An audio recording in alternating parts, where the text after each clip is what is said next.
Welcome to Tale's lab, where lying wives and sneaky girlfriends finally get exposed.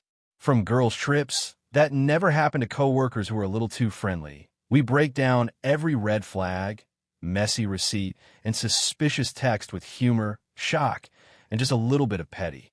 Expect wild stories, dramatic reactions, and satisfying karma as the truth comes crashing through the door.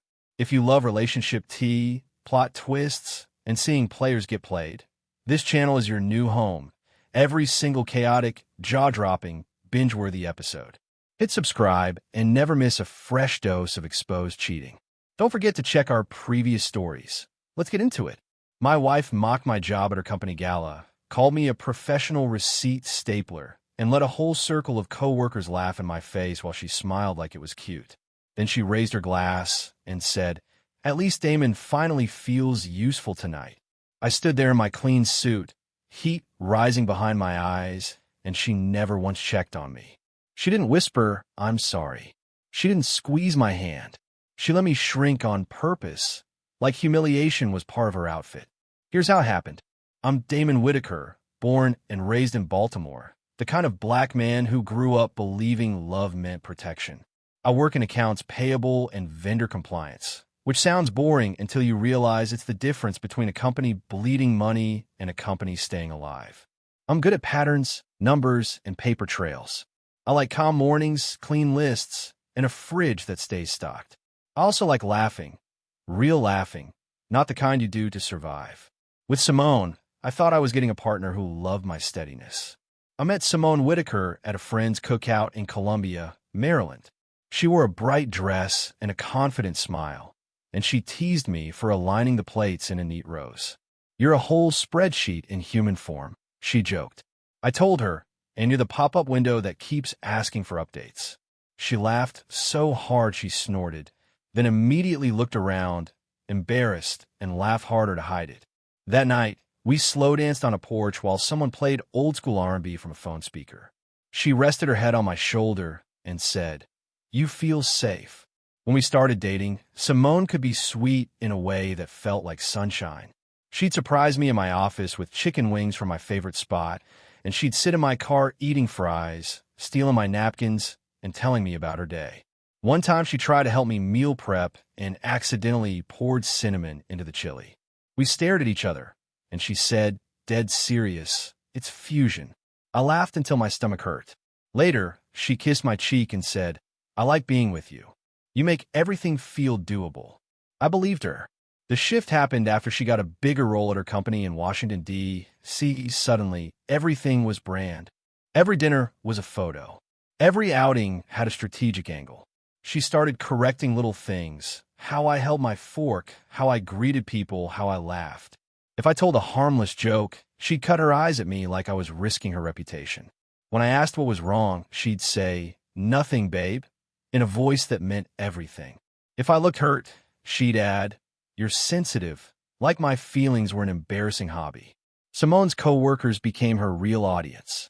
She would practice speeches in our living room and call me her focus group. At first it was cute. I'd clap dramatically and say, "I'm impressed, Miss EO." She'd toss a pillow at my face and laugh. But then she started using me as a contrast. "Damon's a simple man," she'd say at brunch, smiling while her friends nodded like they understood me better than I did. If I paid the bill, she'd say, "He loves doing the little things," as if providing was a hobby instead of commitment. And she never missed a chance to talk about my work. The cruelest part wasn't even her mouth. It was her comfort with disrespect. Her mother, Mrs. Laverne Sykes, would come over and comment on our apartment like she was inspecting a hotel room. "This is modest," she'd say, dragging the word out. Simone wouldn't defend me. She'd laugh and say, "Mom, stop," without actually stopping anything. Once, at a family dinner in Prince George's County, her uncle asked what I did, and before I could answer, Simone said, "He chases invoices," and everyone chuckled. I smiled politely, but inside I felt myself folding into silence, one crease at a time. I tried to talk to Simone privately. I chose a quiet Sunday morning, made pancakes, and even cut strawberries into little hearts like a corny romantic. She watched me and said, "Ah, you're trying." I told her gently, It hurts when you joke about me like that. I need you on my side." She didn't apologize. She leaned back, looked me up and down, and said, "Damon, it's not that deep. It's a gala crowd. You can't take everything personally." Then she added the line that became her favorite weapon. "You're lucky I even brought you." I didn't stop being romantic just because she got mean. That's the part people don't understand. I still planned dates. I still bought her flowers. I still kissed her forehead when she fell asleep on the couch with her laptop open. I even surprised her with a weekend trip to Philadelphia, a nice hotel, dinner, and a museum visit. For a few hours, she softened. We laughed at a weird abstract sculpture that looked like a bent paperclip, and she said, "This reminds me of you," and I thought she meant dependable. Then she added, "Overworked and ignored." She laughed. I laughed too, but it landed like a bruise. When the gala invitation came, Simone treated it like the Super Bowl. She practiced her smile in the mirror and rehearsed introductions like she was auditioning for a role. She told me what to wear, how to stand, what not to say. No long stories, she warned. No jokes that can be misunderstood. She looked me in the eyes and said, "Please don't embarrass me." I asked, "Have I ever embarrassed you?" She didn't answer. She just adjusted her earrings and said, "This matters." I told myself I could survive one night for her. The gala was at a sleek hotel near National Harbor, all glass walls, bright lights, and people dressed like money. Simone looked stunning. I won't lie, I felt proud walking beside her. When she looped her arm through mine, I thought we were okay. For a moment, it felt like the old days, like we were a team.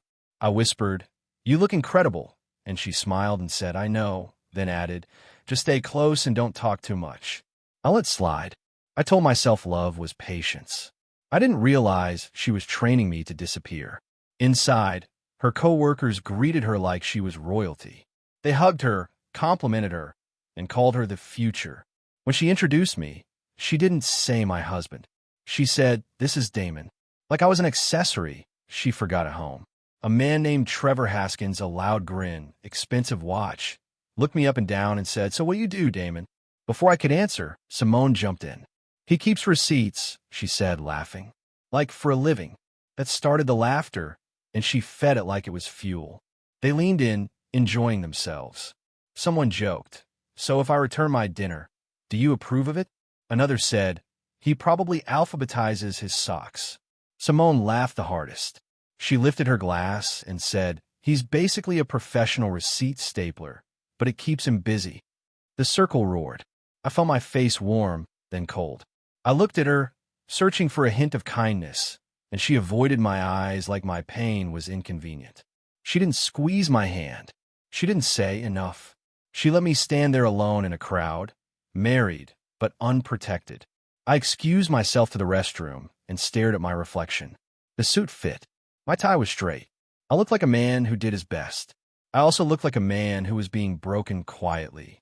I breathed, counted to 10, and told myself, "Don't give them a scene." I washed my hands, then laughed once, small and bitter, because I realized I was in a building full of people pretending to be classy while acting like middle school bullies in grown-up clothes. When I walked back out, I promised myself something. I would stop begging for respect from someone who enjoyed withholding it. Simone kept moving without me. She drifted to better conversations, leaving me near the edge like an awkward table centerpiece.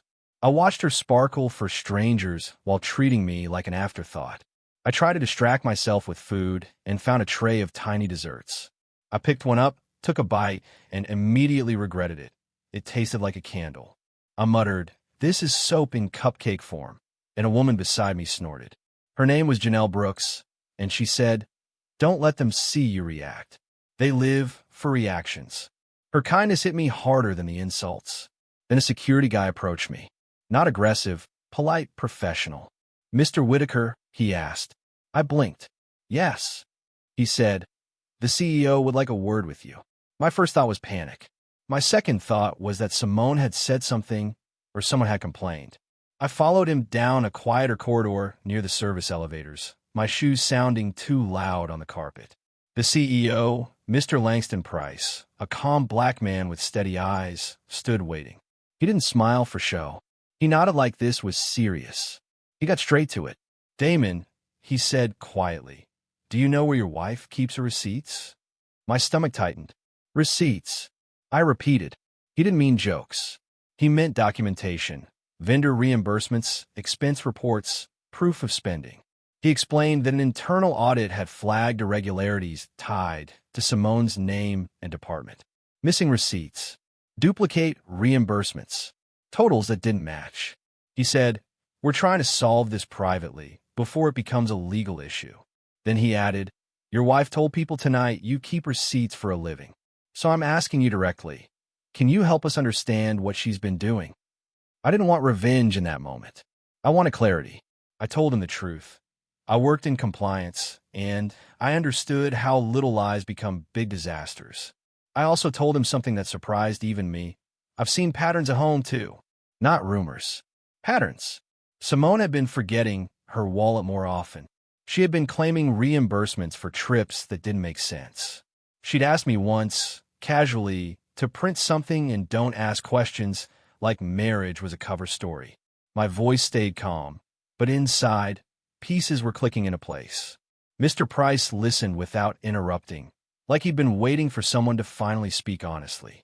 I didn't hack anything. I didn't spy. I didn't break laws. I simply kept records like I always do. Simone and I shared a cloud folder for household bills. Over time, her work receipts started appearing there, sometimes by accident, sometimes because she was careless. Emails forwarded to our shared account. Photos of receipts saved under random names. Calendar entries that contradicted her stories. Even a folder labeled Gala Looks with screenshots of purchases that later showed up as reimbursed twice.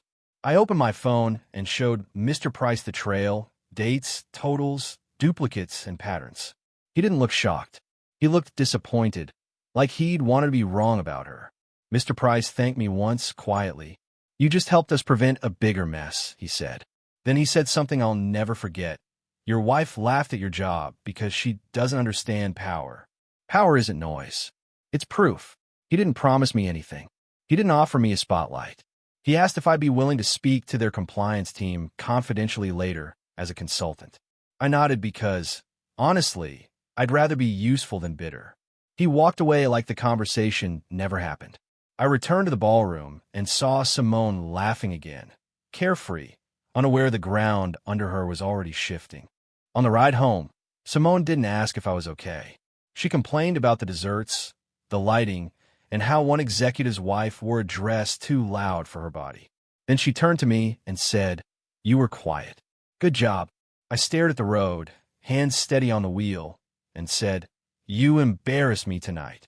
She rolled her eyes. Oh my God, Damon, you're still on that. Then she smirked.